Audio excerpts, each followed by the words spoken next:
हम आंगनवाड़ी सेविका को ये आश्वासन दे रहे, और आज वही जगह उनकी माँ बहन औरत रहती मंत्री जी की, तो उनको कैसा लगा रहता। आज हम दूसरे की माँ बहन और लड़की है तो मंत्री जी हमको चॉकलेट दे रहे। एक मंत्री होकर औरत की इज्जत नहीं कर रहे तो वो मंत्री को धिक्कार है। चाहूंगी, खुला चैलेंज देती हूँ कि हम अगर इस बार हमारा पेमेंट नहीं बढ़ा तो हम महिला आत्मदान आंदोलन करेंगे। सशक्तिकरण, काय का सशक्तिकरण, हम लोग को सशक्तिकरण। और एक तरफ बोलते ना कि महिला सशक्तिकरण, अगर सशक्तिकरण होता हम लोग को रोड पर आने की गरज नहीं थी ना, जरूरत ही नहीं थी। कोई नहीं करता, कोई नहीं था। इस बार मोदी जी भी सुन ले हमारी, आपकी बार तो आने वाला नहीं है। एक मंत्री या कोई भी पदाधिकारी जो भी हो, मंत्री हो, संतरी हो, जो भी हो, उन्होंने आंगनवाड़ी में आके 8,000 में काम करके दिखाए। 1 महीने का भाई खुला चैलेंज देती हूँ उन लोगों को कि हम उन छोटे छोटे 30 बच्चे, 25 बच्चे आंगनवाड़ी में रहते, उनके साथ रह के उन्हें शालेय पोषण जो दिया जाता है वो दे के देखे और रह के देखे। हम हमारा घर चलाते हैं, हमारा परिवार चलाते हैं, हमारे बच्चों का शिक्षण देते हैं। 8,000 में ये होता है क्या? हमारा खुला चैलेंज है कि सरकार के किसी भी मंत्री ने आंगनवाड़ी में आके देखना चाहिए कि आंगनवाड़ियों में कितने काम हैं।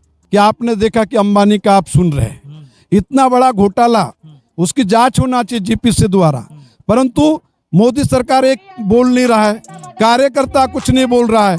और ऐसे हालत में आप देखोगे कि बड़े बड़ों का रातों रात भग जाते हैं। करीब 24-25 तो बड़े उद्योगपति भाग गए। पर अगर ये आंगनवाड़ी पत संस्था में अगर इन्होंने कर्ज लिया है तो इनको नोटिस दिए जाते हैं, इनको धमकियां दी जाती है, पर इनका कर्जा माफ नहीं करते। ये खेदजनक है। कोरोना काल में पूरे जो बच्चे यानी स्कूल के भी बच्चे थे, कॉन्वेंट के बच्चे थे, वो पूरे उनको आंगनवाड़ी सेविका ने लाभ दी। पूरे बच्चों को जो 3 साल से 6 साल तक, 0 से 6 वर्ष तक के बच्चों को आंगनवाड़ी सेविका ने पूरा आहार दी है।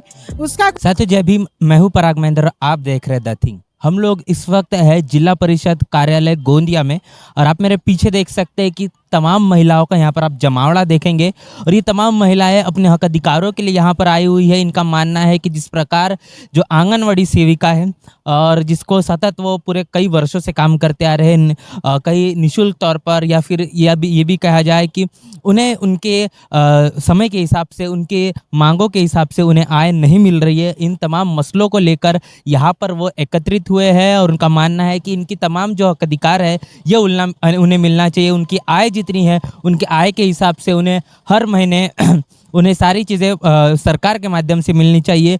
तो इसी सारे मसलों को लेकर सरकार का विरोध करने के लिए और तमाम नीति नियमों के साथ में इस जिला परिषद कार्यालय गोंदिया में वो लोग एकत्रित हुए हैं, और कोशिश करेंगे जानने की कि क्या क्या समस्या है, किन समस्याओं को लेकर, किन सवालों को लेकर इनका ये आंदोलन है, और किस वजह से ये आंदोलन कर रहे हैं। तो जैसा कि आप मेरे पीछे देख रहे हैं, महिलाओं का एक बहुत बड़ा जमावड़ा कहने के यहाँ पर आपको देखने को मिलेगा, और पूछेंगे आखिर क्यों इनका ये विरोध प्रदर्शन है, क्यों ये आंदोलन कर रहे हैं, क्या मांगे है सर?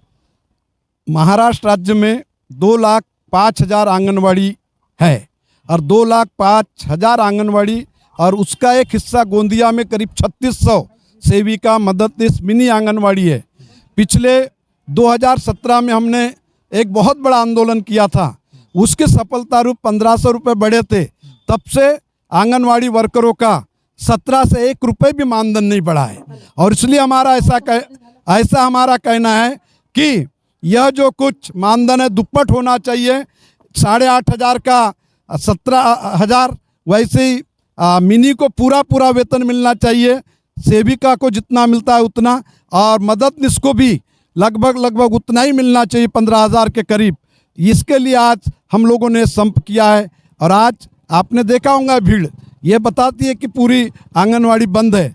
महाराष्ट्र शासन 12 तारीख को मीटिंग बुलाई, बम्बई में हमारे प्रतिनिधि राज्य स्तर के थे, उन्होंने वादा किया था 12 तारीख, पर 12 तारीख को कुछ नहीं हुआ, और इसलिए इतना इंतजार हम लोगों ने किया। सबको नोटिस दिया, मंत्रियों से लेकर जिला परिषद और प्रकल्प अधिकारी तक, तो भी कुछ ये नहीं हुआ, और इसलिए आज का हमारा आंदोलन। अच्छा, मुझे बताइए कि कितने जगहों से, कहाँ से यहाँ पर महिलाएं आई हुई?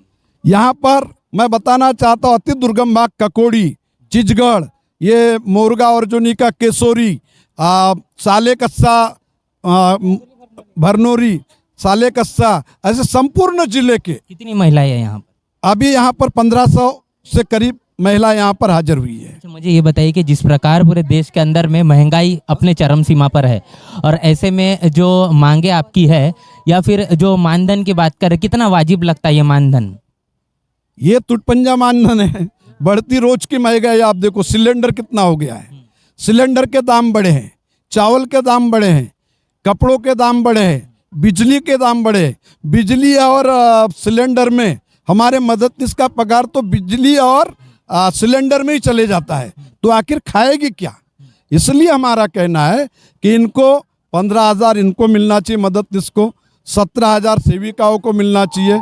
और सेविका इतना ही मिनी आंगनवाड़ी में जो काम करते हैं उसको मददनीश नहीं है, उसको डबल काम करना पड़ता है। इसलिए हमने बात रखा और इन्होंने हाँ बोला है, उस पर एक चार्ट बनाया, चार्ट ऑफ डिमांड भी बनाया, पर कुछ घोषणा किया नहीं।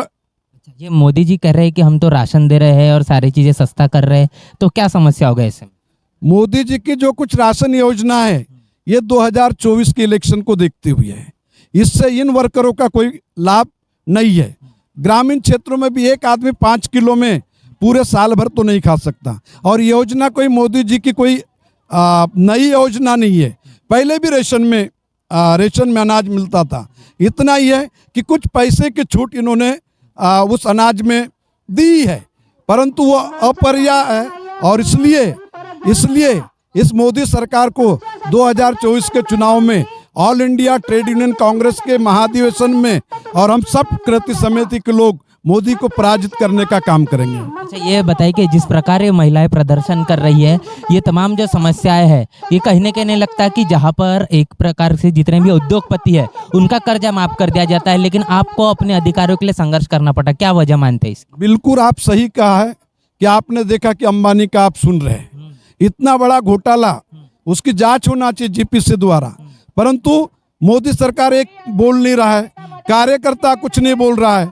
और ऐसे हालत में आप देखोगे कि बड़े बड़ों का रातों रात भाग जाते हैं। करीब 24-25 तो बड़े उद्योगपति भाग गए, पर अगर ये आंगनवाड़ी पत संस्था में अगर इन्होंने कर्ज लिया है तो इनको नोटिस दिए जाते हैं, इनको धमकियां दी जाती है, पर इनका कर्जा माफ नहीं करते, ये खेदजनक है।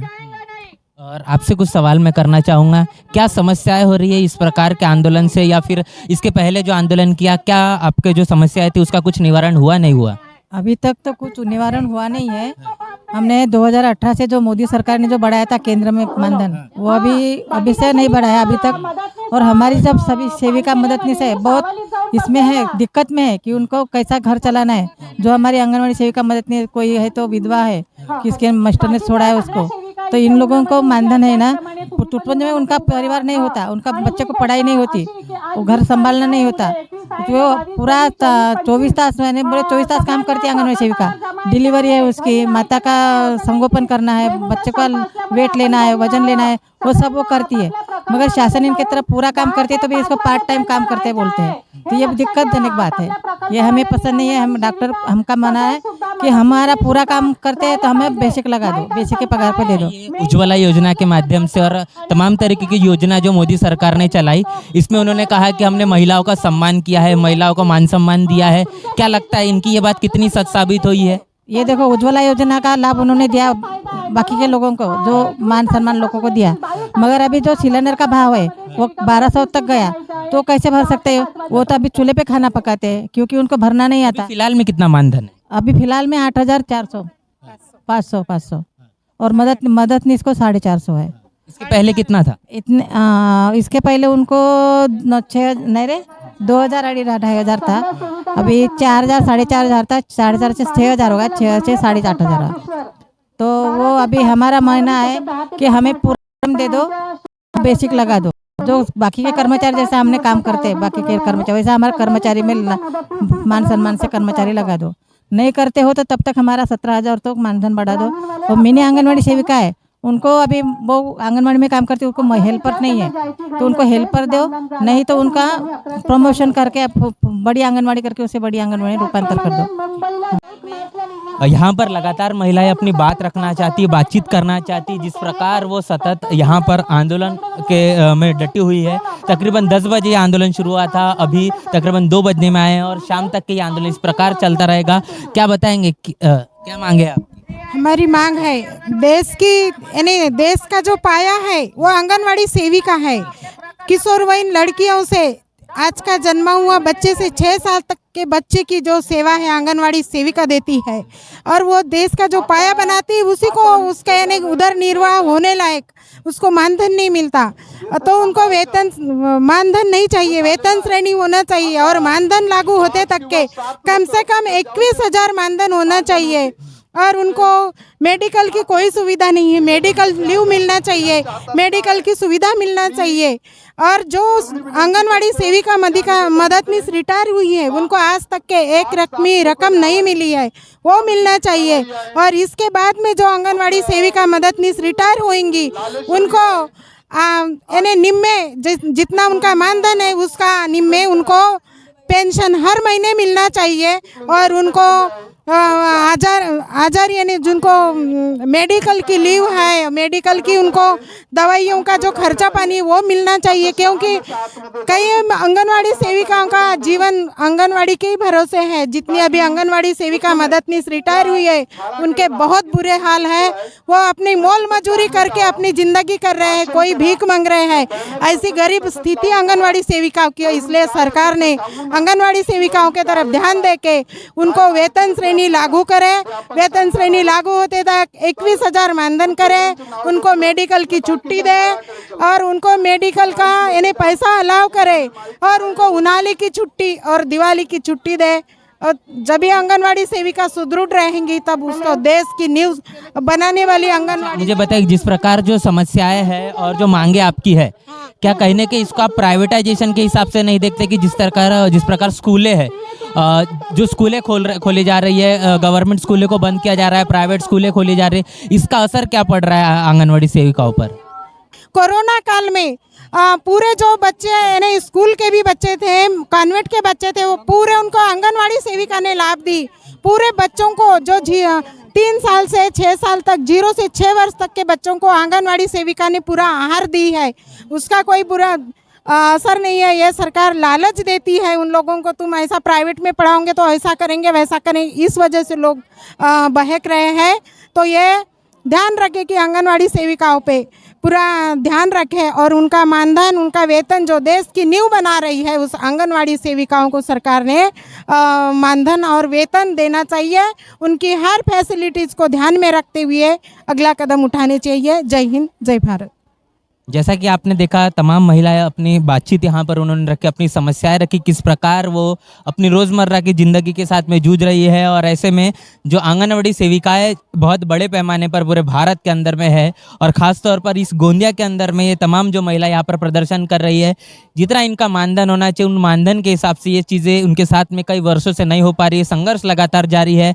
देखना ये अभी आने वाला दिलचस्प होगा कि इनको न्याय मिलेगा या नहीं मिलेगा, इनका जो हक अधिकार है जो इनको मिलना चाहिए, क्या इनको सही मायने में जो मानधन मिलना चाहिए ये स्वाभिमान के तौर पर, या वो क्या वो मिलता है या नहीं मिलता है, या इसी प्रकार यहाँ पर लगातार हम बने हुए हैं महिलाएं संघर्ष में। यहाँ पर आप देख पा रहे हैं मेरे आसपास का जो परिसर आप देख पा रहे हैं, जिला परिषद कार्यालय के सामने में हम लोग हैं, और महिलाओं से जानेंगे क्या उनकी आखिर समस्या है, किस प्रकार के समस्याओं को लेकर क्या मांगे है उनकी, किन मांगों को लेकर वो उनका संघर्ष जारी है। क्या बताएंगे, क्या नाम है आप? मेरा नाम पद्मा भोजराज फुंडे है। मैं डौकी यहाँ आंगनवाड़ी सेविका कार्यरत हूँ और 11 सालों से आंगनवाड़ी में हूँ मैं। मुझे ये कहना है कि आज जो आंगनवाड़ी कार्यकर्ताओं की जो समस्या है, वो समस्या अगर सरकार नहीं सुनेगी तो कौन सुनेगा। हमारी 2017 से एक भी पेमेंट नहीं बढ़ी है। पेमेंट की तो छोड़ दो, लेकिन आंगनवाड़ी सेविका 8,000 रुपये में क्या करेगी?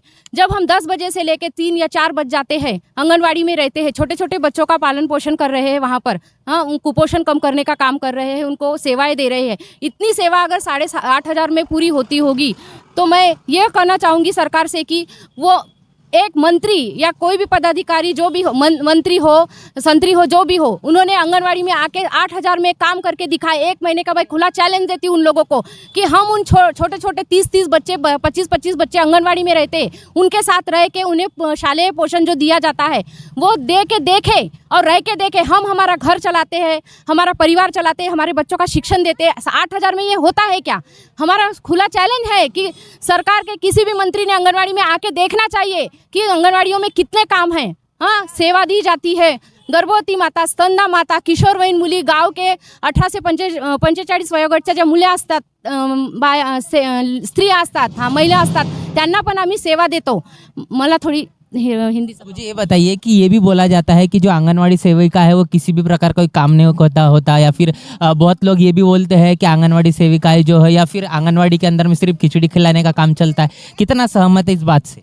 सर मैं यही तो कह रही हूँ कि आंगनवाड़ी में सुबह 10 बजे से आकर 9:30 बजे से मददनीश 9:30 बजे से आती है, साफ सफाई करती है। उसके बाद में हम 10:30 बजे से आते हैं। उसके बाद में किसी एक आध मंत्री ने आके देखना चाहिए कि क्या क्या काम होता है। सुबह जब हम आते हैं उसी समय से हमारे काम शुरू हो जाते हैं। छोटे छोटे बच्चे आंगनवाड़ी में आते हैं तो उस समय से शुरुआती हमारी बच्चों के खिलाने पिलाने से डॉक्टर APJ अब्दुल कलाम अमृत आहार शुरू हुआ है 2016 से। 2016 से हम लोग बिल्कुल 10 बजे आके 10:30 बजे बच्चों को अंडे केले दिए जाते हैं। उसके बाद में तुरंत 11:30 बजे नाश्ता दिया जाता है। उसके बाद में फिर से 2 बजे का पोषण आहार होता है। इसके बीच में इतनी सारी पढ़ाई होती है बच्चों को, और फिर ऊपर से हमारे ऊपर इतना सारा गरोदर स्तनदा माता की जो भेटी होती है 7 महीने से 3 वर्ष 3 से 6 साल के बच्चों को भेटी होती है। हमारा रिकॉर्ड इतना सारा होता है। हम घर में भी जाने के बाद में टेंशन फ्री नहीं रहते। ये माहिती, ये जानकारी, वो जानकारी, हम मेंटली कितना टॉर्चर रहते हैं। सिर्फ ये आंगनवाड़ी का जो काम है उसके अलावा भी बहुत सारे काम होते हैं। हाँ हम कौन कौन से काम होते हैं? हाँ आंगनवाड़ी के अलावा हम जो दूसरे विभाग होते हैं उनके भी काम किए जाते हैं। आरोग्य विभाग है, आरोग्य विभाग में हम लसीकरण को सपोर्ट करते हैं। फिर तुम्हारा पल्स ये जो सारे बाकी जो चीज़ें चलती है इसको लेकर कोई मानधन मिलता है या फिर कोई पैसा मिलता है? कोई दूसरी मानधन या कोई दूसरे पैसे मिलते नहीं है इसके लिए। अभी आपने पूछा काम कौन से किए जाते हैं। हमारे दूसरे आरोग्य विभाग के अलावा हमारे ग्राम पंचायत में जो GPDP का कार्यक्रम है उसमें हमें बुलाया जाता है, प्रशिक्षणों में बुलाया जाता है, जल सिंचन में बुलाया जाता है, हर काम में हमें सम्मिलित किया जाता है, लेकिन उसका मानधन हमें दिया नहीं जाता है। हम हमेशा मतलब मेंटली टॉर्चर रहते हैं। एक तो घर का काम होता है, उसके बाद आंगनवाड़ी का काम होता है, फिर बच्चों भेटी वगैरह होती है, सभी बहुत सारे काम होते हैं। एक तरफ सरकार कहती है कि महिला सशक्तिकरण, महिला कब सशक्त होगी, कुपोषण कब दूर होगा। अगर हम महिला ही सशक्त नहीं रहेंगे तो कुपोषण कहाँ से दूर होगा। हमें पैसों की ज़रूरत है। हमें शासन ने देना चाहिए, हमारे जितना काम है उसका मुबदला देना चाहिए। कम से कम हमारा 18,000 पेमेंट तो होना ही चाहिए। मैं ये तो कहना चाहूँगी, खुला चैलेंज देती हूँ कि हम अगर इस बार हमारा पेमेंट नहीं बढ़ा तो हम महिला आत्मदान आंदोलन करेंगे। यहाँ पर आप देख रहे हैं कि लगातार संघर्ष जारी है और महिला किस प्रकार एक काम नहीं तो अनेकों कामों के लिए जानी जाती है। पूरे भारत के अंदर में ये सशक्तिकरण का जो बात चल रही है, महिला सशक्तिकरण का, बेटी बचाओ बेटी पढ़ाओ, आप क्या बताएंगे किस प्रकार ये समस्याएं चल रही है, इनका क्या निवारण आपको लगता है, नहीं लगता है, या आपकी जो मांग है ये पूरी होगी नहीं होगी? शासन से निवेदन करना चाहूँगी कि उनको लगता है कि आंगनवाड़ी में बस काम ही नहीं रहता है, बस यानी खाने पीने के अलावा कुछ काम नहीं रहता। बहुत से काम रहते हैं। शुरुआत से जो रूटीन में हम लोग काम करते हैं, बच्चों का वेट करना, 0 से 6 साल के बच्चों को, बीच बीच में कोई भी माता आती है, कोई आते हैं ग्रह बेट देना, अमृत आहार है उसके लिए कोई भी आता है, उनको भी देख रहे हैं। यानी कॉन्वेंट में जो बच्चे जाते हैं बस पढ़ाई करते हैं, और यहाँ पे हम पढ़ाई के साथ उनको खाना पीना सभी तरह के जो सेवा है उनकी वो भी हर चीज़ देते हैं, और उनका बच्चों का शारीरिक मानसिक बौद्धिक विकास भी होता है। आंगनवाड़ी में बच्चे बस कॉन्वेंट में जाते हैं, पढ़ाई करते हैं, उनका बेसिक यही से बनता है, मानसिक बौद्धिक यानी सामाजिक, ये सब हर चीज़ यही से आंगनवाड़ी से ही होता है शुरुआत। और उन लोगों को लगता है कि हम लोग काम नहीं करते। काम तो बहुत सारा रहता है। यहाँ पे 10 से 2 तक टाइमिंग है, लेकिन ये तो टाइमिंग दिन भर की रहती है। हम घर में भी जाए, कोई गाँव भी जाए, तो उनको जिस टाइम कोई न्यू माहिती लगती है तो उतने वक्त फ़ोन करेंगे, हमको ये माहिती होना, वो माहिती होना। हम कभी भी टेंशन फ्री नहीं थे। कहीं जाएंगे तो भाई लोग तो वो रिकॉर्ड लेकर ही जाते, आधे से ज़्यादा वही माहिती मांग लेते। ये कोई काम हुआ है कि हम लोग को टेंशन फ्री? जो आपका समय है 10 से 3 बजे का समय है जो आपका है, उसके अलावा भी आप जब भी चाहे तब आपको जानकारी मांग ली जाती है? एनी टाइम, रात रहे दिन रहे, 10 के 11 बजे तक कॉल आते हैं कि ये माहिती देना है, कल वो माहिती देना है। कितना सही समझते हैं आप इसको? गलत है, ये सब गलत है। हमको मेंटली टॉर्चर होता है ना। 10 से 2 बजे का टाइमिंग बस शासन के हिसाब से दिया, लेकिन हमको 10 से 2 बजे से कितने भी बजे फ़ोन आ जाते कि ये माहिती देना है, वो माहिती देना है। हम लोग कभी ही ऐसे टेंशन फ्री नहीं रहते कि ये गाँव जाना है। 2 दिन की छुट्टी भी लेंगे ना तो भी वहाँ फ्री नहीं रह सकते। इतनी बड़ी है। कोविड में इतना हर चीज़ का रेट बढ़ा है ना, तो उस हिसाब से शासन ने भी हर चीज़ का रेट बढ़ाया, तो ये मानधन का भी रेट यानी मानधन भी हर साल थोड़ा थोड़ा बढ़ोतरी करना चाहिए। तो हम लोग को रोड पे आने की जरूरत नहीं थी। और ये 4.5 में मददनीश बेचारी विधवा रहती, उसको कोई सपोर्ट नहीं रहता। वो 4.5 में अपना घर को देखेगी, अपने बच्चों को पढ़ाएगी, या फिर वो दूसरे काम कुछ कर भी नहीं पाती ना। हम 10 से 2 तक रहते तो वहाँ पे दूसरा काम भी नहीं कर पाते। तो 8,500 में आज के समय में 1 महीना का पालन पोषण हो जाता है। 8,500 में हमारा होता है, 4,500 में उनका कुछ भी नहीं होता। इससे तो अच्छी वो मनरेगा वाले भाई लोग हैं जो कमाते हैं 300 रुपये रोजी खाते हैं, और वो बिल्कुल 300 रुपये से ज़्यादा उनको निकलता है। एक काम वाली भाई हमारे से ज़्यादा टेंशन फ्री है बेचारी, वो भी ज़्यादा कमा लेती है, 12-15 हज़ार, उनसे भी गए भी थे हमारे। ये मोदी जी कहते हैं कि हम महिलाओं को मान सम्मान देने का काम कर रहे हैं, क्या मानते, कितना सच है? बोले कि सशक्तिकरण, काय का सशक्तिकरण, हम लोग को सशक्तिकरण। और एक तरफ बोलते ना कि महिला सशक्तिकरण, अगर सशक्तिकरण होता हम लोग को रोड पर आने की गरज नहीं थी ना, जरूरत ही नहीं थी। कोई नहीं करता, कोई नहीं था। इस बार मोदी जी भी सुन ले हमारी, आपकी बार तो आने वाला नहीं है।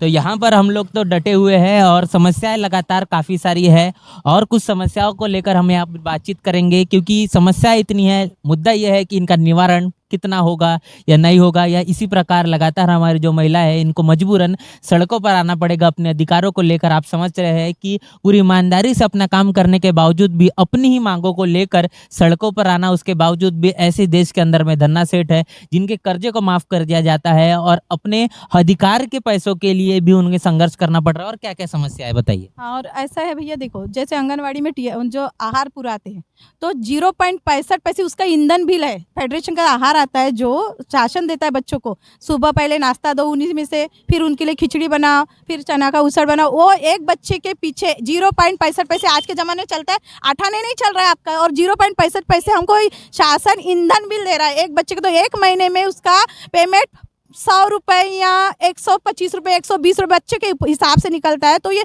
एक महीने में 100 रुपये का ही ईंधन लगता है। इसकी इतनी महंगाई में तुम्हारा 700 यानी 1100-1200 तुम्हारा ईंधन ये हो गया सिलेंडर का। और वही जो डॉक्टर APJ अब्दुल कलाम के हिसाब से जो आदिवासी क्षेत्र में यानी प्रेग्नेंट उमत और स्तनदा माता को जो खाना दिया जाता है 35 रुपये में, उसमें दाल, तुम्हारा चावल, सब्जी, अंडा और फल यानी प्रोटीन में पापड़ी देना पड़ता है। तो 35 रुपये में सब कुछ आ जाता है इसकी महंगाई में। और सब कुछ दो, ये सब करवाती है हमारे से शासन, इतना शोषण करवाती है।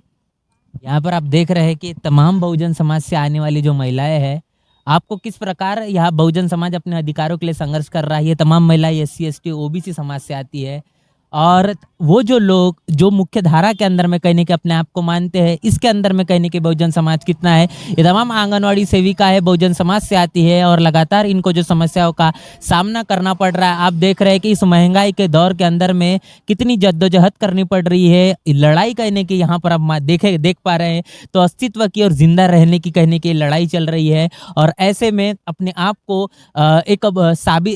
अपने आप को एक जिंदा साबित करने का, या फिर कहेंगे कि आप अपने अधिकारों के लिए किस प्रकार यहाँ पर बातचीत की जा रही है और इनका निवारण होगा या नहीं होगा। यहाँ पर हम लोग यहाँ पर सीधी बातचीत कर रहे हैं तमाम ये महिलाओं से, किस प्रकार इनकी समस्याएं हैं आंगनवाड़ी को लेकर। आंगनवाड़ी सेविका किस प्रकार पूरे देश के अंदर में काम कर रही है। महाराष्ट्र के अंदर में, यहाँ पर हम गोंदिया में हैं, और इस गोंदिया के अंदर में किस प्रकार अपने अधिकारों के लिए महिलाएं लड़ रही है।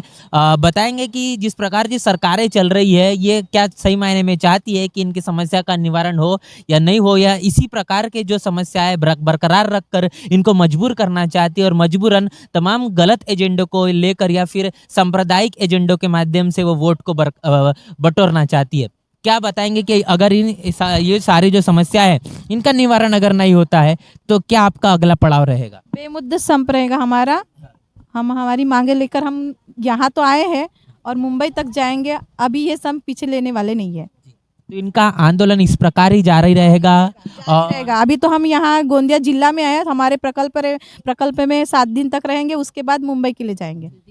तो अगले बार जो है ये पूरा जो मोर्चा है, ये पूरा आंदोलन है, ये तो गोंदिया से यहाँ तक के आया है, लेकिन ये यहाँ पर रुकने वाला, थमने वाला नहीं है। ये मुंबई भी जाएगा और वहाँ पर अपनी आवाज़ को बुलंद करेगा, और वहाँ पर भी अगर बात नहीं सुनी जाएगी तो ये जंतर मंतर दिल्ली भी जाएगा और वहाँ पर अपनी आवाज़ को बुलंद करेगा। यहाँ पर तमाम महिला हमारे सामने में उपस्थित है, बातचीत करेंगे क्या मांगे है और क्या आने वाला समय का आपका पड़ाव रहेगा। अभी हमारी मांगे ये है कि महंगाई बहुत बढ़ चुकी है, हमारा मानधन हमको कर्मचारी घोषित करते तक के हमारा दुप्पट मानधन किया जाए 17,000, ये हमारी मांगे हैं।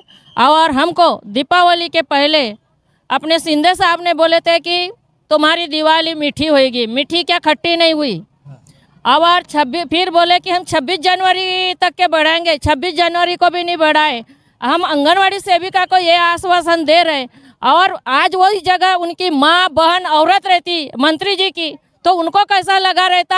आज हम दूसरी की माँ बहन और लड़की है तो मंत्री जी हमको चॉकलेट दे रहे। एक मंत्री होकर औरत की इज्जत नहीं कर रहे तो वो मंत्री को धिक्कार है।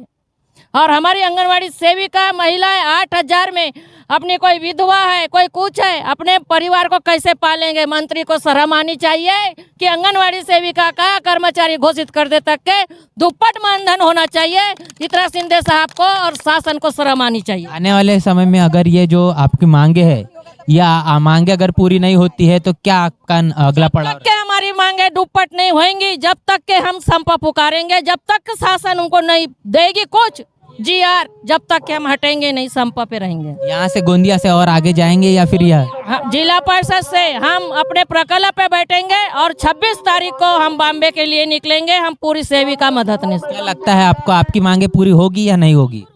मांगे हमारी पूरी होगी, ऐसे आश्वासन करके हम संपा पुकारे हैं। तो यहाँ पर आपने देखा कि जिस प्रकार महिलाएं लगातार संघर्ष कर रही है, इनका मानना है कि गोंदिया से तो हम लोग यहाँ पर ये बिगुल फूंक चुके हैं इस आंदोलन का, लेकिन ये अगर पूरी नहीं होती है तो हम मुंबई भी जाएंगे। और इतना ही नहीं तो तमाम महिलाओं से हम लगातार बातचीत कर रहे हैं, उनका भी मानना है कि आने वाले समय में ये मुंबई से हम और फिर अगला पड़ाव अपना दिल्ली तक भी पहुँचाएंगे, लेकिन अपनी मांगों को पूरी करके रहेंगे। आप इस बात को समझिए कि देश के अंदर में तमाम उन लोगों लगातार काम कर रहे हैं। उद्योगपति को अगर हम बात करेंगे, अडानी अंबानी लगातार जिस देश के अंदर में काम कर रहे हैं, और इनका बड़ा बड़ा जो कर्जा है ये माफ कर दिया जाता है, किसी भी प्रकार का कोई भी बातचीत न करते हुए, न प्रोपोगंडा बनाए हुए, लेकिन अपने संघर्षों के लिए, अपने अधिकारों के लिए, अपने हक के पेट मजूरी के लिए भी किस प्रकार ये तमाम महिलाएं संघर्ष कर रही है। ये एक महिला कोई एक महिला नहीं है, एक परिवार है, और ऐसे अनेकों परिवार यहाँ पर रोडों रस्तों पर है, अपनी मांगों को लेकर, अधिकारों को लेकर यहाँ पर वो संघर्ष बनाए हुए हैं। क्या लगता है आपको, इनकी मांगे इस प्रकार मानी जाएगी, नहीं मानी जाएगी, या ऐसे ही इनका संघर्ष जारी रहेगा? आपकी प्रतिक्रिया कमेंट बॉक्स में जरूर बताएं। बने रहे द थिंग के साथ, तब तक के लिए जय भीम, जय भारत। बहुजन विचारधारा को घर घर तक पहुंचाने के लिए हमारे YouTube चैनल को सब्सक्राइब करें, लाइक करें, कमेंट करें, शेयर करें और बेल आइकन की घंटी दबाना ना भूलें।